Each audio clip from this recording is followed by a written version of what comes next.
Hello मेरे प्यारे शेर और सीनियर, कैसे हैं? आशा करता है आप सभी अच्छे होंगे, मस्त होंगे, तंदुरुस्त होंगे और अच्छे से स्टडी कर रहे होंगे।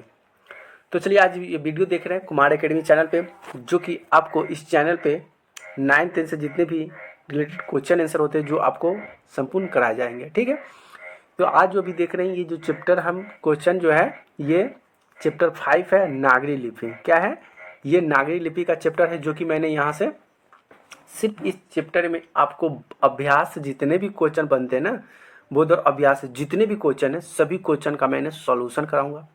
अगर इस चैनल को अभी तक सब्सक्राइब नहीं किया तो प्लीज़ चैनल को सब्सक्राइब कर लीजिए, वीडियो को लाइक कर दीजिए और अपने दोस्तों फ्रेंडों के साथ वीडियो को शेयर कर दीजिए। तो चलिए, क्लास 10th का 5 चैप्टर नागरी लिपि है।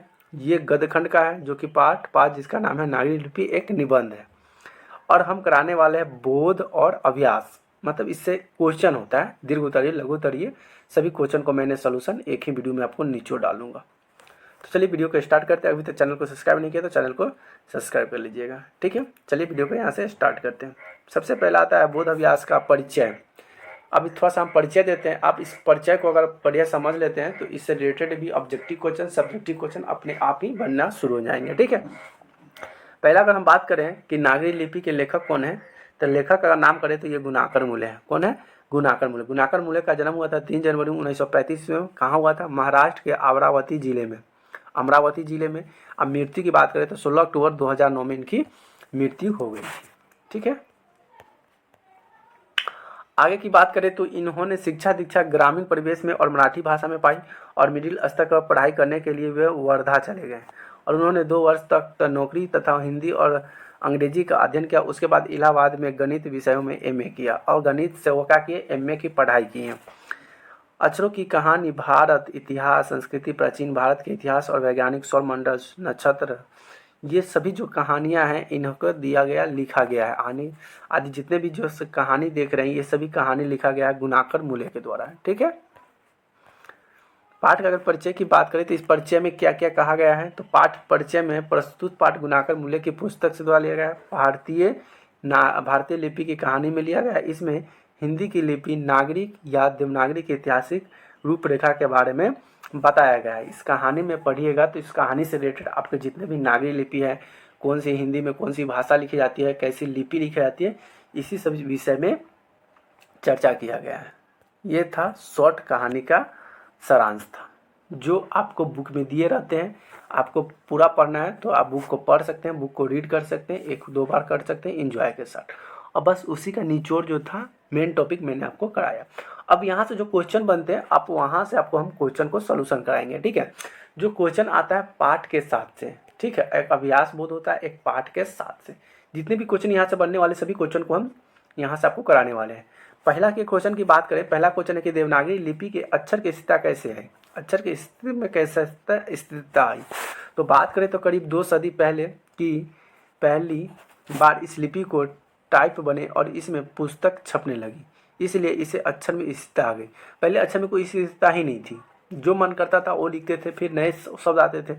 लेकिन अगर बात करें 2 सदी पहले, 200 साल पहले जाएंगे तो 200 साल पहले ही हमारे यहाँ जो प्रचलित आया है, स्थिरता आ गई। जो लिखाया जाता था उसको छाप देना। ठीक है, तो हम कह सकते हैं कि 2 साल पहले स्थिरता आ गई थी। ठीक है, आगे हम बढ़ते हैं क्वेश्चन नंबर दूसरा। क्वेश्चन नंबर दूसरा कहता है कि देवनागरी लिपि कौन कौन सी भाषाएं लिखी जाती है, मतलब देवनागरी लिपि में कौन कौन से भाषा लिखी जाती हैं। तो देवनागरी लिपि में नेपाली, खसकुस, नेवारी भाषा, मराठी भाषा की लिपि तथा संस्कृत एवं हिंदी भी देवनागरी लिपि के अंदर आ जाती है। उसके बाद आता है रोमन, आता है फारसी, आता है उर्दू, आता है। इस सभी की भाषा अलग अलग है, बस देवनागरी लिपि में ये सभी भाषाएं लिखी जाती है। क्वेश्चन नंबर तीसरा क्या कहता है कि लेखक ने किन भारतीय लिपियों को देवनागरी का संबंध बताया है। लेखक ने गुजरात बंगाल लिपि के देवनागरी लिपि का संबंध बताया है। चलिए क्वेश्चन नंबर चौथा देखिए क्या कहता है। क्वेश्चन नंबर चौथा है कि नंदी नागरी किसे कहते हैं। क्या है? नंदी नागरी किसे कहते हैं। तो नंदी नागरी की अगर बात करें तो इसका उल्लेख है कि किस प्रकार किया गया है। तो विद्वानों का यह मानना था कि वाकाटकों और राष्ट्रकूटों के समय, वाकाटकों और राष्ट्रों के समय महाराष्ट्र के प्रसिद्ध नंदीकर, क्या है, महाराष्ट्र के प्रसिद्ध नंदीकर आधुनिक नंदेश और लिपि होने के कारण इसका नाम नंदी नागरी पड़ा। दक्षिण भारत में पोथियों लिखने के लिए नागरी लिपि का व्यवहार होता था। दरअसल दक्षिण भारत की यह नागरी लिपि नंदानगरी कहलाती है। कोंकण के शिलालेख और मत्स्यगंध में राष्ट्रकूट देवनागरी की यादव तथा विजयनगर के शोधक नंदी नागरी लिपि है। पहले पहल विजयनगर राजाओं के लेखों की लिपि में नंदानगरी के नाम दिया गया। क्वेश्चन नंबर 5वां है कि नागरी लिपि में आरंभिक लेख कहाँ प्राप्त हुआ है, उनके विवरण दीजिए। नागरी लिपि के आरंभिक लेख हमें दक्षिण भारत से ही मिले हैं। राजा और राजेंद्र जैसे कि प्रताप चोल राजा के सिक्के पर नागरी अक्षर देखने को मिलते हैं। दक्षिण भारत में नागरी लिपि के लेख 8वीं सदी में मिल जाते थे और उत्तर भारत में 9वीं सदी में। यहाँ पे क्या बोला है कि नागरी लिपि का जो लेख जो है 8वीं सदी में मिलने लगते थे और उत्तर भारत में 9वीं सदी से मिलने लगे हैं। अगला क्वेश्चन नंबर 6 देखिए। क्वेश्चन नंबर 6 क्या करा है कि ब्राह्मण और सिद्धम लिपि का तुलना नागरी लिपि की मुख्य पहचान क्या थी। तो गुप्त काल में ब्राह्मण लिपि तथा बाद सिद्धम लिपि के अक्षरों के सिरों में छोटी परी लकीरें का छोटे ठोस तिकोन थे। लेकिन नागरी लिपि को मुख्य पहचान यह कि इनके अक्षर को सिरों को पूरी लकीरें बन जाती है। यह सिरों रेखाएं उतनी ही लंबी रहती है जितनी कि अक्षर की चौड़ाई होती है। यही अंतर है। क्वेश्चन नंबर 7 देखिए क्या कहता है। क्वेश्चन नंबर 7 कि उत्तर भारत के किन शासकों के प्राचीन नागरिक प्राप्त होता था। तो उत्तर भारत के इस्लामी शासन नींव डालने वाली मोहम्मद गजनी के लाहौर के टकराव के ढाल पर चांदी के सिक्के भी नागरी लिपि के शब्द देखते हैं। मोहम्मद गौरी, अलाउद्दीन खिलजी, शेरशाह, अकबर शासक ने भी इन सिक्कों पर नागरी शब्द खुदवाए थे। उनको ही नागरी शब्द वहाँ पे खुदवा कर देखे थे। अगला है कि प्रश्न 8 में कि नागरी लिपि क्यों कहते हैं। नागरी लिपि क्यों कहते हैं, लेकिन इस संबंध से क्या बताता है। इनका सीधा जवाब है कि नागरी लिपि को देवनागरी लिपि क्यों कहते हैं। इसमें लेखक का क्या कहना है, क्या बताया है। तो पद्मताकिनीमंस नामक एक नाटक की जानकारी मिलती है कि पाटलिपुत्र पटना नगर कहते थे। हम यह भी जानते हैं कि स्थापत्य के उत्तर भारत की एक विशेष शैली को नागर शैली कहते हैं। अतः नागर या नागरी शब्द उत्तर भारत के क्या है, उत्तर भारत के किसी बड़े से नगर में संबंध रखता है। असंभव नहीं है कि यह बड़ा नगर प्राचीन पटना ही हो। चंद्रगुप्त द्वितीय, विक्रमादित्य एवं व्यक्ति नाम का देव था, इसलिए गुप्त की राजधानी पटना को देवनगर भी कहा जाता होगा। देवनागरी लिपि होने के उत्तर भारत के प्रमुख लिपि को बाद में देवनागरी नाम दिया होगा। ये एक संभावना है, बताया जा रहा है। ठीक है, अगली बात करें तो अगले है कि नागरी की उत्पत्ति संबंध लेखक का क्या कहना है। लेखक का क्या कहना है कि नागरिक उत्पत्ति के संबंध के बारे में। पटना के नागरिक का संबंध लेखक क्या बताया है, क्या बताया भाई। तो देखिए कि बताया है कि इतना ध्रुव तो है कि यह नागरी लिपि के इस तथार्थ किसी बड़े शहर से संबंधित है। ताविद और नामक एक नाटक जानकारी मिलती है कि पाटलिपुत्र अर्थात पटना के नगर नाम को पुकारते हैं, मतलब पटना को ही पाटलिपुत्र कहा जाता है। अतः हम भी जानते हैं कि स्थापत्य भारत के उत्तर की एक विशेष शैली का नाम नगर शैली है कहते हैं। अगर नागर या नागर शब्द का उत्तर भारत में किसी बड़े नगर से संबंध रखता है। विद्वानों के अनुसार उत्तर भारत का यह बड़ा नगर निश्चित रूप से पटना ही होगा।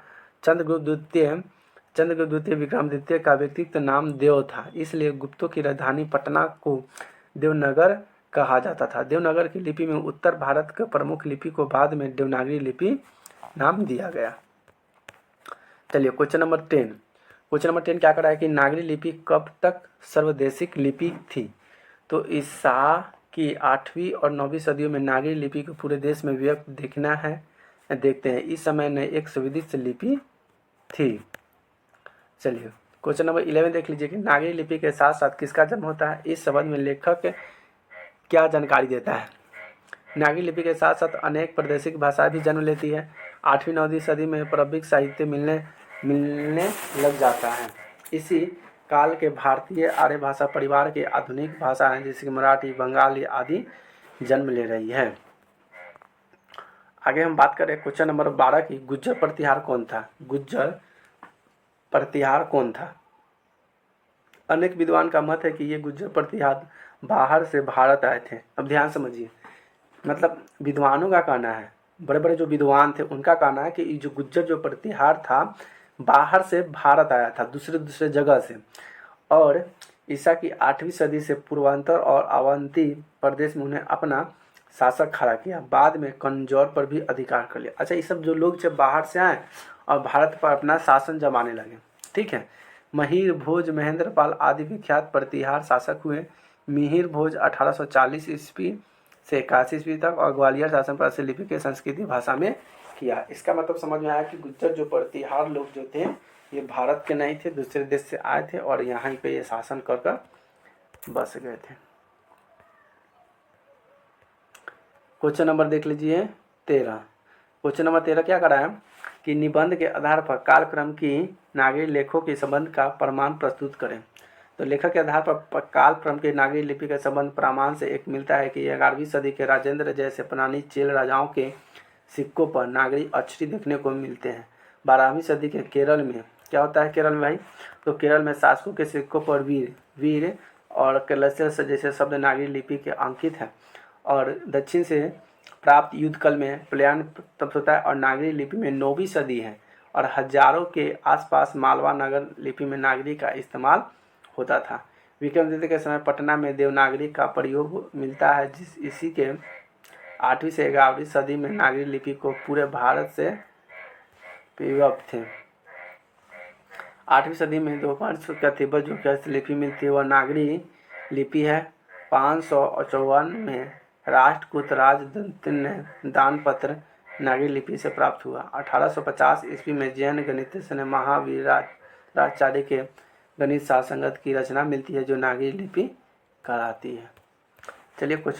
चलिए आज के लिए क्वेश्चन नंबर शायद इतना ही था, जो कि क्वेश्चन नंबर 13 था, जो कि अभ्यास बुक से जितने भी क्वेश्चन थे सभी क्वेश्चन हमने यहाँ पे कराए और ये सभी बुक से रिलेटेड क्वेश्चन है। बुक्स में जो क्वेश्चन दिया रहता है उसी क्वेश्चन का मैंने सॉल्यूशन कराया। तो आपके पास ये पूरा जो भी है ये सॉल्यूशन है।